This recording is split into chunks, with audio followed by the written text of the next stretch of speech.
I wanted to make a video about, actually, this is a different angle on how to overcome social anxiety, how to eliminate social anxiety out of your life forever, and how to be socially confident. And I really want to talk about, speaking, about how to have the confidence to speak when you're around people, and how to not go blank, dry up, go in your head.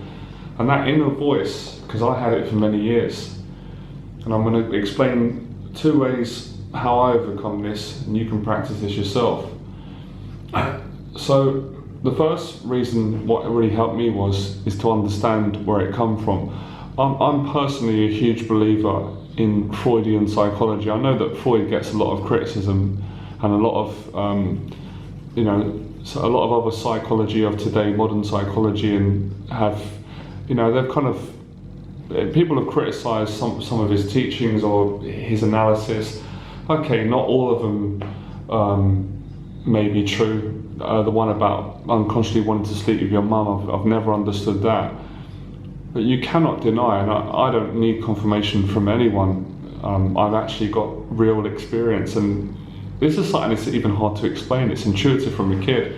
You cannot deny that your parenting affects your adult life. It's just common sense. I'm just saying Freud to kind of explain this video better, almost to kind of say thank you to him. I think what he brought to the world is incredible.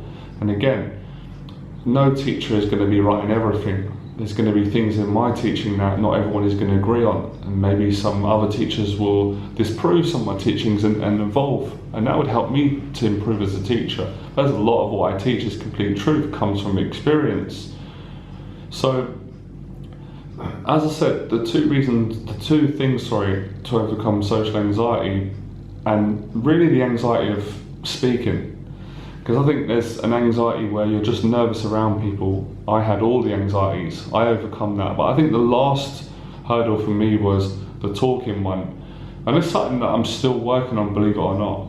Even though I'm a teacher and I teach other people to be confident, there's still times when I fall into old patterns and tendencies of going quiet around people, thinking too much about what I'm going to say, especially if I'm with new people or if I'm around people that are not into the stuff that we're into, that you follow me on the channel, spirituality, social confidence, and all the things I talk about.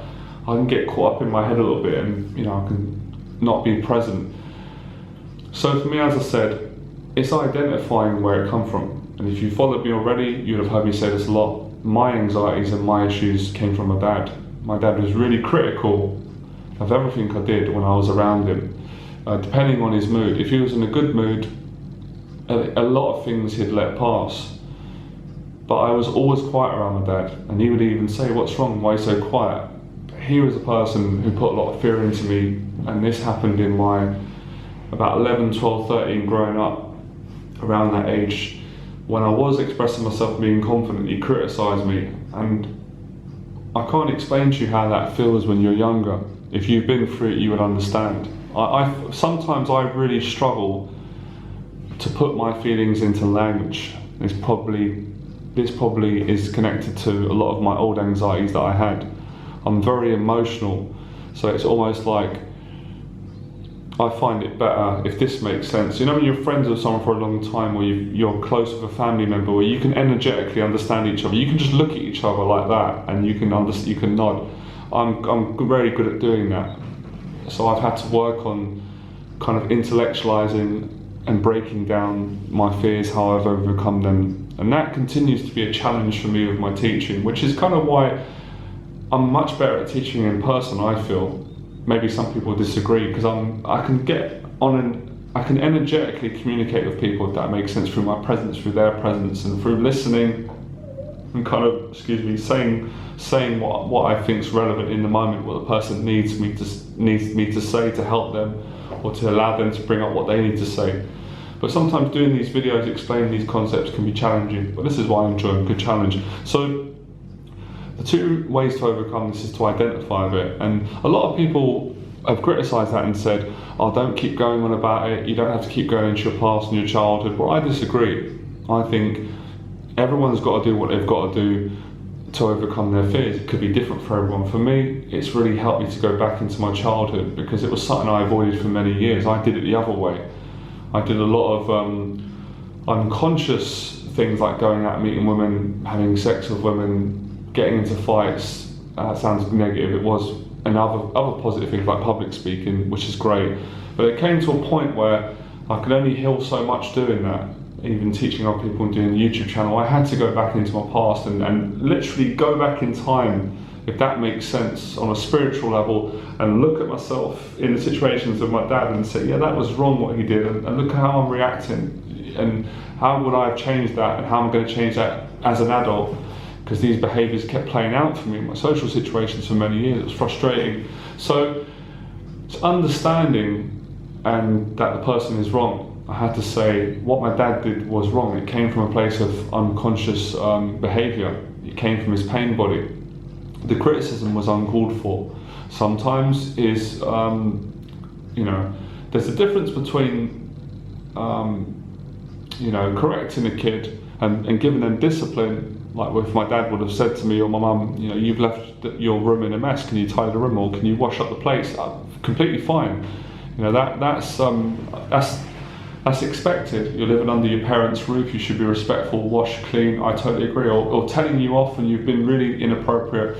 But my dad would criticise me when it was uncalled for, when I was just speaking like this to my mum.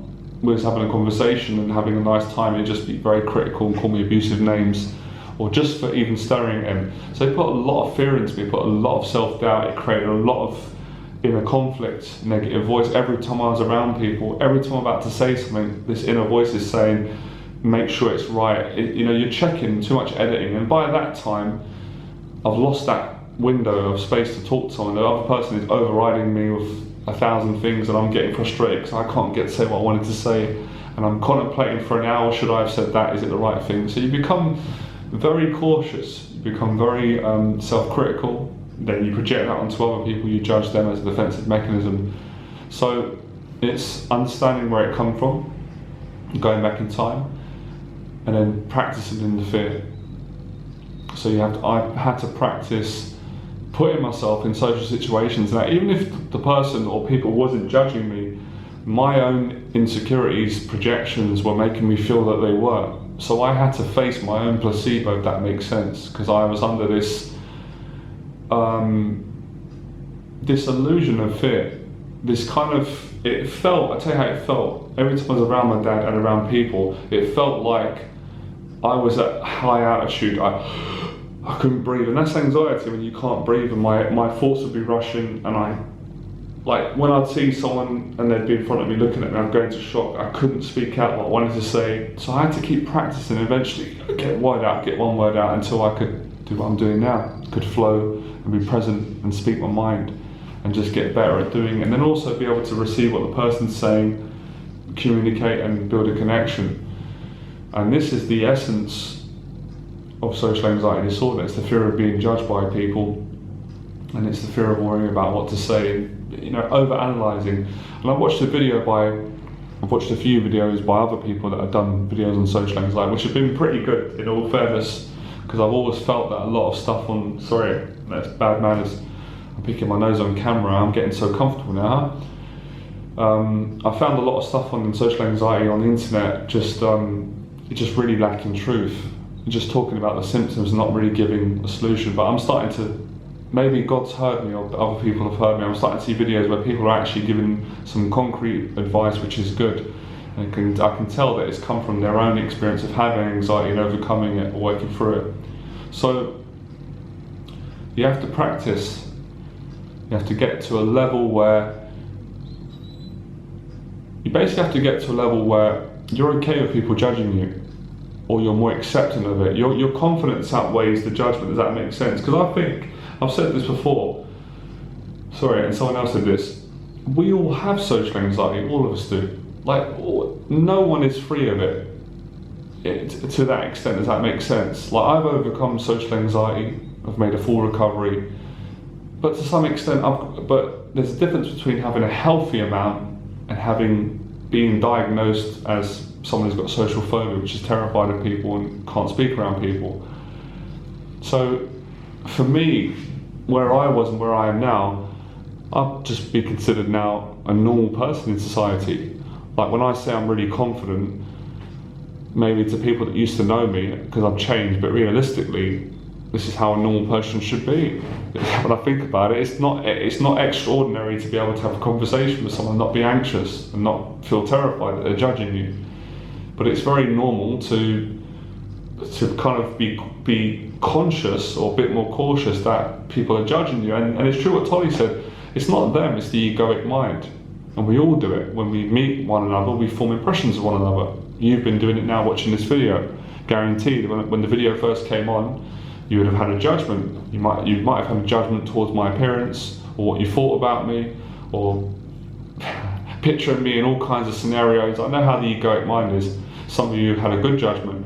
Some of you would feel love when you see my videos, because you know that I'm a loving person, I'm putting love out. Some of you might not like me, you might feel hate, whatever you feel. And that would be determined by how you feel about yourself. It would be a projection. So it's really rising above the normal level of social judgment.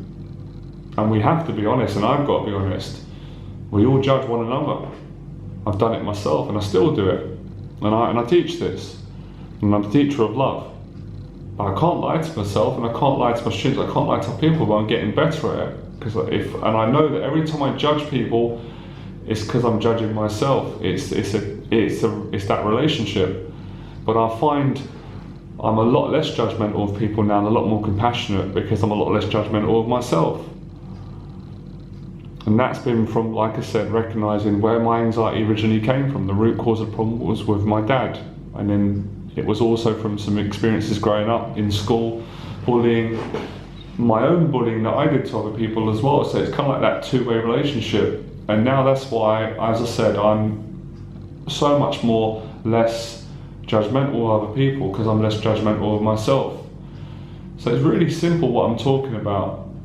And I suppose the last thing I really want to leave you with is practice. Practice makes perfect. Most of what I'm teaching all the time is getting people to practice the most obvious things, and to actually, if anything, to unlearn these bad behaviours.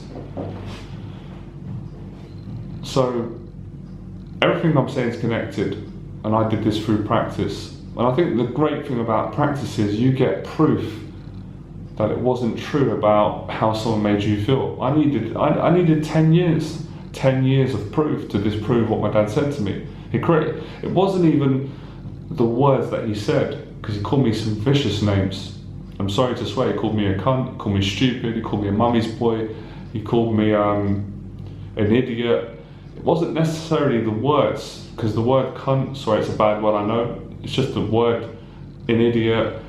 It wasn't so much the word, it was the fact that he judged me, that my father judged me, my dad placed judgment on me, and the aggression and the anger. So it's basically what it communicates to my subconscious is, I don't love you. I don't love you when you behave like that. That is so personal. So I had to clean that off. And of course I had to do that by developing or finding, accessing consciousness, love for myself, and then giving love to other people by helping other people with their confidence. Does it make sense? And now, and going to an even higher level, and this made me think, I done a video, I think it was 10 ways to overcome social anxiety. A guy had commented under my video, and I actually was glad that he judged me. And I know it's going to sound mad, and I've got nothing to prove. He said, you're talking about anxiety all the time and you're looking crazy with a beard. But I actually was really pleased that he writ that, because it didn't bring up anything for me. I didn't even feel anger or a need. I didn't feel anger, and it was a great benchmark to show me how far I've come. Because and it's not personal with this gentleman, because he might see this video, I love this guy, sending love to him.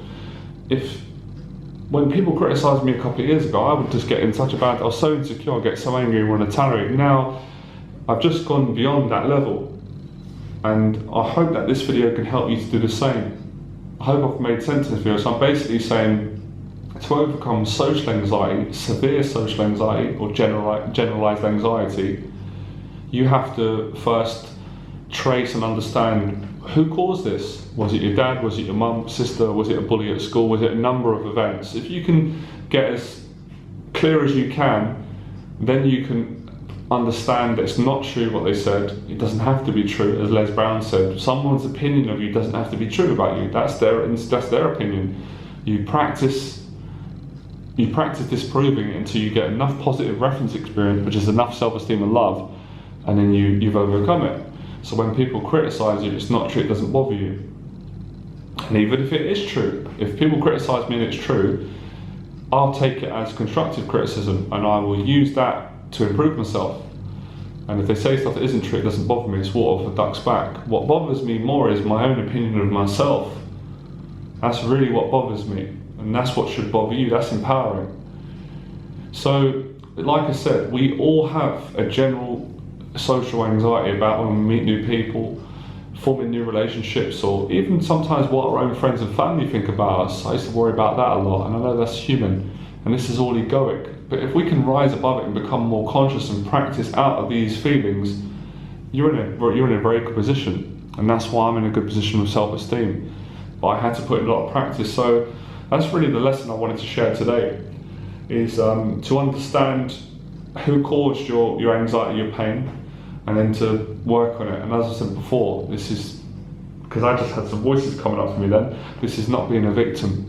This is not being seeking sympathy or begging for help. This is being a strong man or a strong woman, or a strong girl or a strong boy,